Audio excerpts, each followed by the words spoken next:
They say every girl has that one heartbreak, the kind that breaks more than your heart. Mine came wrapped in charm, smiles, and late-night texts, meant for someone else. People saw a perfect couple. What they didn't see was me, slowly fading behind the smile. This isn't a story about loss.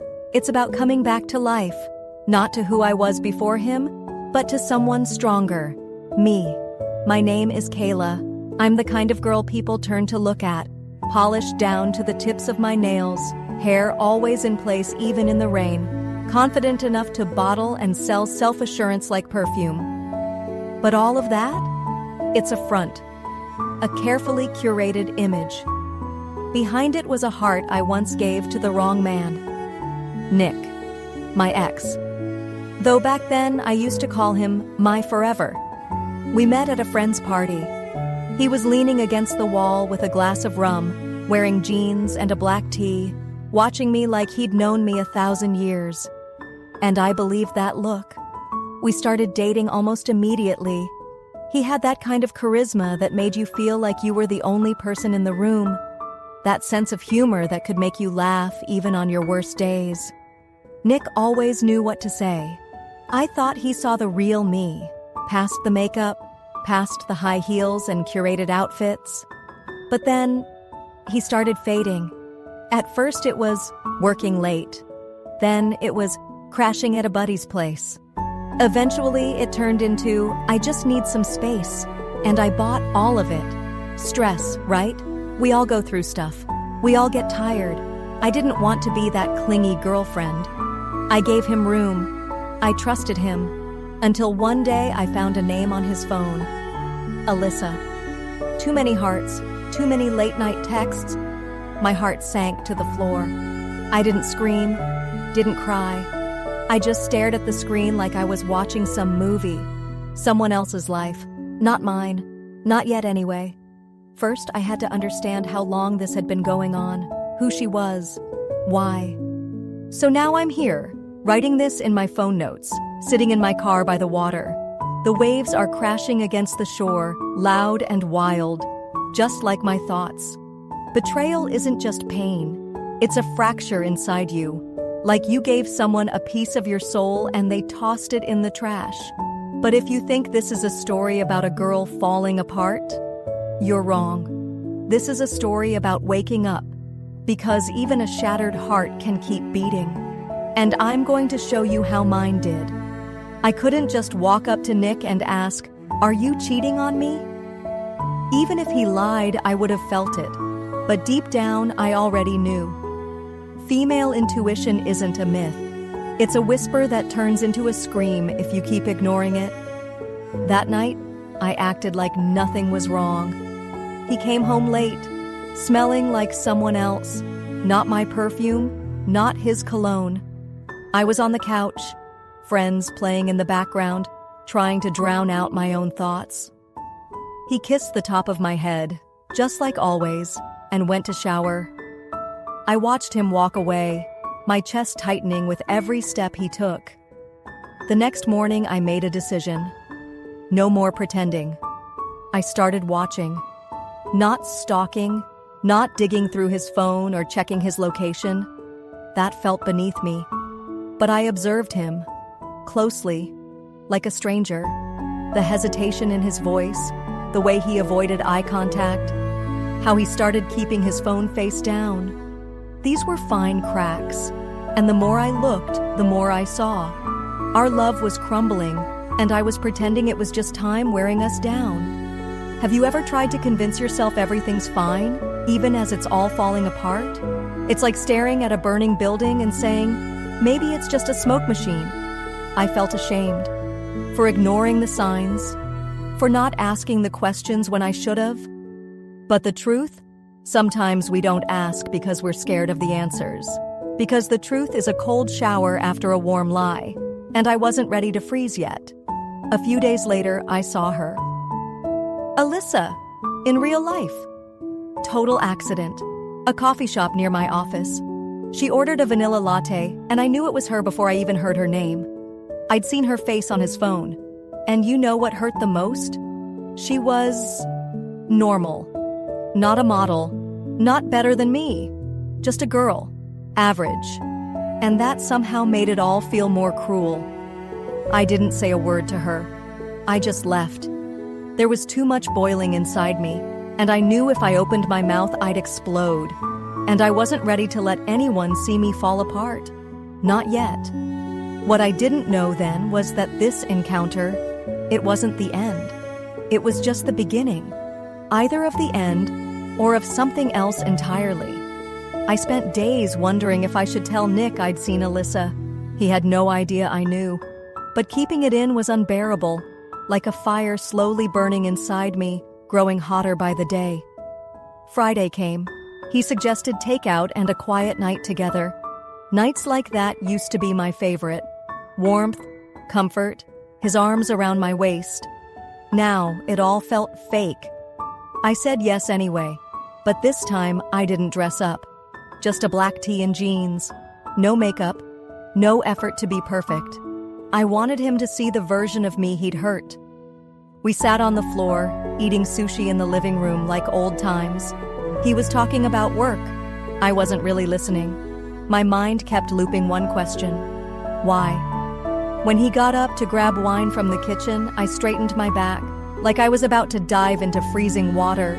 He came back, set the glasses down, looked at me, and froze. He could feel the shift. His smile faded. "What's wrong?" he asked. "I saw her," I said. "Alyssa." Silence, just the ticking of the clock. And that look on his face, like I'd fired a bullet, and he wasn't sure where it hit.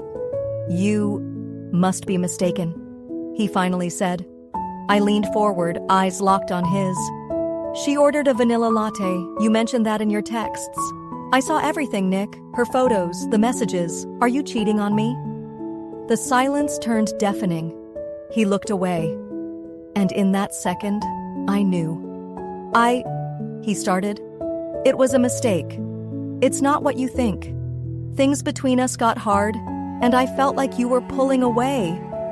He started talking fast, like a man drowning, grabbing at excuses like they were lifelines. But every word he said cut like a blade, not because I didn't expect it, but because hearing it out loud hurt worse than any suspicion. "You betrayed me, Nick. Not because you were weak, but because you chose silence. You chose lies, excuses. You broke trust, and without trust, we're nothing." He reached for my hand, but I pulled away. "Don't touch me," I said quietly. Almost a whisper. "Not now. Don't you dare." I stood up, walked to the bedroom, grabbed my jacket. I didn't know where I was going. I just knew I couldn't stay. Not with him. Not anymore. That night, I slept in my car. For the first time in a long time, truly alone.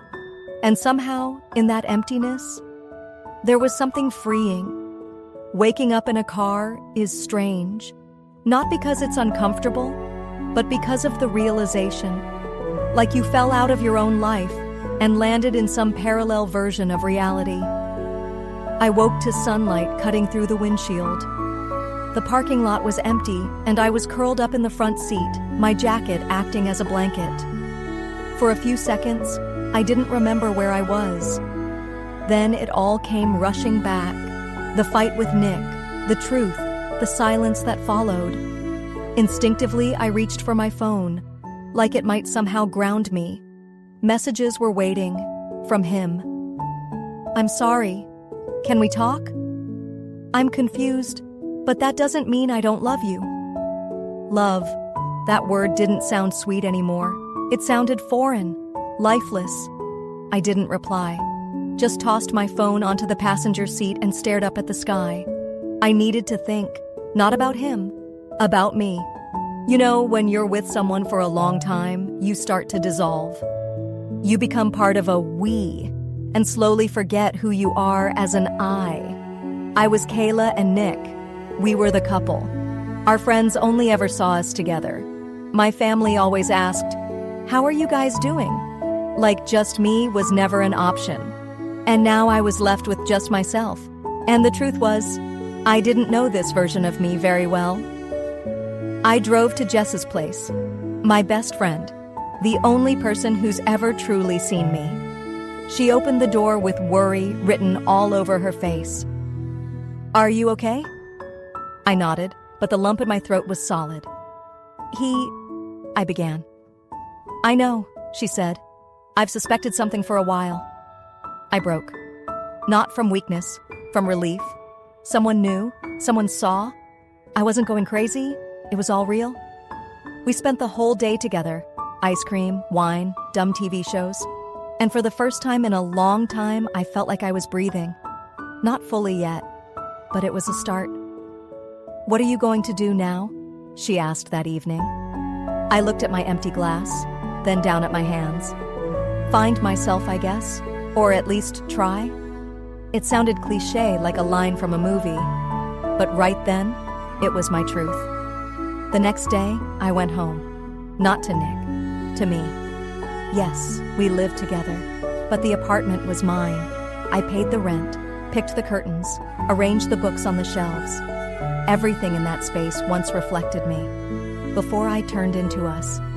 When I stepped inside, the air still held traces of his cologne, faint but clinging. I threw open the windows immediately. I didn't just want to clear the air, I wanted to purge it. The lies, the doubt, the pain. As if a breeze could sweep it all out and take it with it.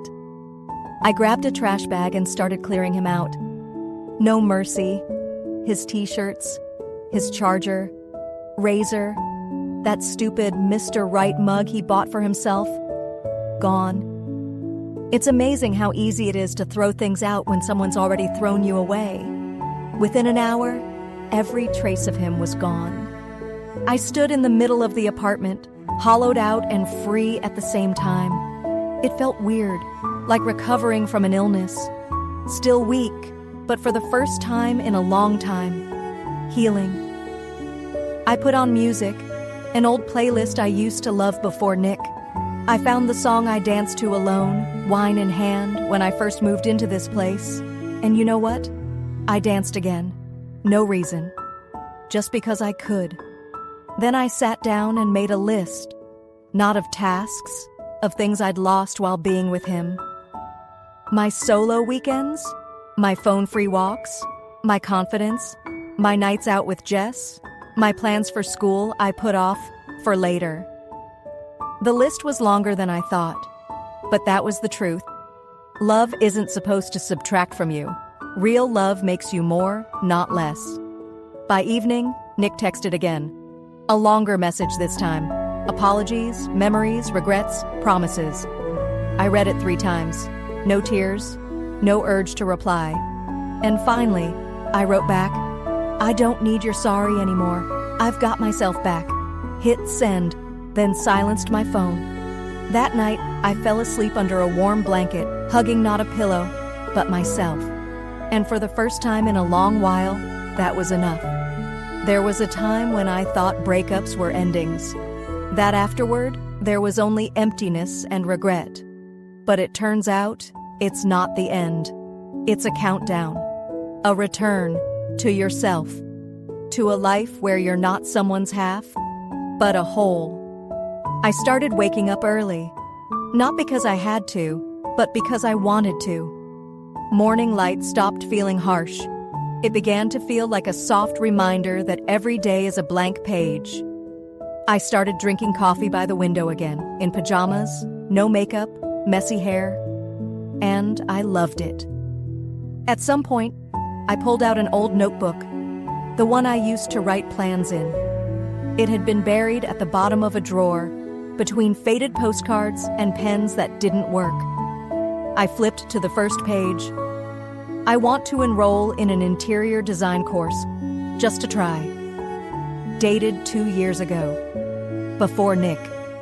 I sighed, not from sadness, from realization. Everything I once wanted was still mine, if I was willing to reach for it again. I went to the school's website. My fingers trembled as I filled out the application, but when I hit submit, something clicked inside my chest. I was coming back. Jess was all in. She showed up with a bottle of Prosecco, and we celebrated like I'd already earned the diploma. It wasn't just a course application. It was an act of belief in myself, in the idea that I was still capable of wanting things, dreaming things, becoming more. But not every day was easy. Some mornings I woke up with a hollow ache. Memories of Nick laughing in the kitchen or hugging me on the subway came rushing in uninvited. I didn't fight them. I let them pass, like clouds drifting by, not sticking around. I was learning how to be me again. Not perfect, not strong every day, but real, honest, sometimes soft, sometimes sharp, sometimes unsure. And you know what? That felt better than being put together. One Sunday, I looked in the mirror and smiled, for the first time without forcing it. I didn't see the girl who was with Nick, or the one who broke down after. I saw the girl who had reclaimed her story and made herself the main character again. It had been almost a month since the night I left Nick. In that time, so much inside me had shifted. I wasn't just surviving, I was learning how to live as me again. Without fear, without apologies, without the quiet tension that comes from not living in your own truth. But one thing still hung in the distance: running into him. I'd avoided places he might be, deleted names, muted memories, but deep down I knew, eventually, reality always catches up. And it did, in the most ordinary way, at the grocery store. I had a basket in my hand, standing near the produce, when I heard his voice behind me. "Kayla?" I turned, and there he was, familiar and foreign all at once. Holding a bottle of water, wearing the scarf I once gave him. His face wasn't heartbroken. It wasn't apologetic. It was just normal. And somehow, that hurt the most. "Hey," I said, calm, steady. How are you?" "Better than you probably expected." He nodded. Silence settled between us like thick air before a storm. "I've seen your posts," he said. "You've changed." I gave a small smile. He said it like it was a surprise. For me, it was inevitable. I just remembered who I was before you, and let myself become her again. He opened his mouth, maybe to respond, but I stopped him. "Nick, don't take this the wrong way, but I don't want to reopen anything. I'm not angry. I just don't want to stop." He lowered his gaze, like he understood. I walked past him, heart pounding, but not from fear, from strength. When I stepped outside, the wind caught my hair. I walked fast, almost running, and then I laughed, out loud, in the middle of the street. People turned to look, but I didn't care. I had been through hell and could still laugh. It wasn't a run-in with an ex. It was a reunion with myself, the new me, the real one. Spring arrived quietly. One morning, I opened my window, and for the first time in a while, the air didn't smell like pain or memories. It just was. Fresh, clean, full of promise. My interior design course had started. Online classes, projects, sketches. It pulled me in completely. I could feel sparks firing in my brain again. Not because of someone else, not for anyone else. Just because I was alive. And life was interesting again. During one workshop, we were assigned to small groups. That's how I met Noah. Calm, a little reserved, with a quiet smile and eyes that looked like they understood silence. We worked on a Scandinavian-style kitchen project, argued about wood tones, laughed when we couldn't draw a straight line, and something about it felt easy. Not butterflies, not tension, just real. "So, have you been into design long?" he asked one evening when we stayed late on a call. "No," I said without thinking. "I'm just finding my way back to myself." He nodded, like he understood more than I was saying. We didn't flirt, didn't exchange numbers. But when I closed my laptop, I realized something. For the first time in a long time, I felt comfortable in someone else's presence. No mask, no pressure. Later that night, scrolling through my phone, I found an old selfie with Nick. Smiling faces, vacations, cuddles, and I realized I didn't want to delete them.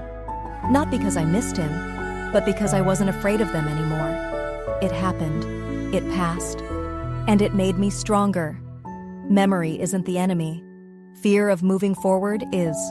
That night, I wrote in my notebook, I'm not looking for love. I'm looking for myself. If love finds me, it'll find me whole. And for the first time, I truly believed it. Sometimes letting go doesn't mean forgetting. It means not holding on anymore. I realized that on an entirely ordinary day, standing in line at a coffee shop, when a thought popped into my head. I'm not waiting for him to come back anymore. I couldn't tell you exactly when it happened. There wasn't a single defining moment. The pain just gradually faded, like a bruise that hurts at first with every touch, then just becomes part of your skin and eventually disappears. A notification lit up my phone. Anniversary, 3 years. I stared at it for a few seconds, then swiped left, delete, and felt nothing but lightness. It wasn't an act of bitterness, it was an act of freedom. That evening, I lit candles around my apartment, not for the mood, not for anyone else, just because it felt good. I ordered food, turned on a playlist, slipped into my favorite pajamas, and sat down with a book. And suddenly, I realized there was no loneliness here, no sadness, just stillness. Warm. Mine. I snapped a photo, candles, book, glass of wine, and sent it to Jess with a quick caption, "Feels like I'm finally home." In myself. A couple of minutes later, she replied, "You're seriously glowing. I'm shook. It's not just that you let Nick go, it's like you found you again." I just texted back, "I just became myself again." That was the truth. I wasn't performing anymore, not for expectations, not for past versions of me, not for roles I used to force myself into. I was just living, breathing, letting myself evolve. Later that night, I opened my laptop and checked my email. There it was, a message from Nick. He hadn't written in weeks. And now, I know what I lost. Too late, I know. But you were the best thing that ever happened to me. I read it, didn't cry, didn't get angry. I just closed it. I didn't hurt, I didn't love, I didn't miss. I was free. A year ago, I wouldn't have believed things could change this much. That I wouldn't just survive betrayal, I'd come out of it stronger, clearer, more alive. That I'd learn not to fear loneliness, but to wrap it around me like a warm blanket on a cool morning. Now, my days aren't filled with drama. There are no anxious text bubbles, no emotional whiplash. Just coffee in the morning, a notebook full of ideas, and my first submitted design project. Something I'm ridiculously proud of, like it's a diploma. Noah's still in my group. We talk sometimes after class, share color palette debates and designer memes. He didn't become a love interest. He became proof that people can be in your life peacefully. And I don't need to make it anything more. I'm not looking for a relationship. Not because I'm scared, but because for the first time in a long time, I'm content with myself. I don't want to be someone's other half. I'm whole. Recently, I passed by the place where Nick and I first met. That bar? It's a coffee shop now. I peeked inside. It was warm, bright, smelled like cinnamon and fresh pastries. And I realized the past isn't gone. It's just changed. And so have I. I haven't erased what happened. I haven't painted over the pain in pastel colors. I just stopped carrying it. Like a dress I once loved, but now hangs untouched. A reminder of a taste that no longer fits. That night, lying in bed, I opened that same notebook again, turned the page, and at the top, in bold handwriting, I wrote, "I'm not a story about a broken heart. I'm a story about how it started beating again. Then I closed my eyes and smiled. Not for the camera, not for anyone else. Just because it felt good to be me. The hardest breakups aren't the ones where you lose someone. They're the ones where you realize how far you drifted from yourself. If someone makes you shrink just to stay, they're not your person. Real love doesn't ask you to disappear. It meets you where you are and helps you grow.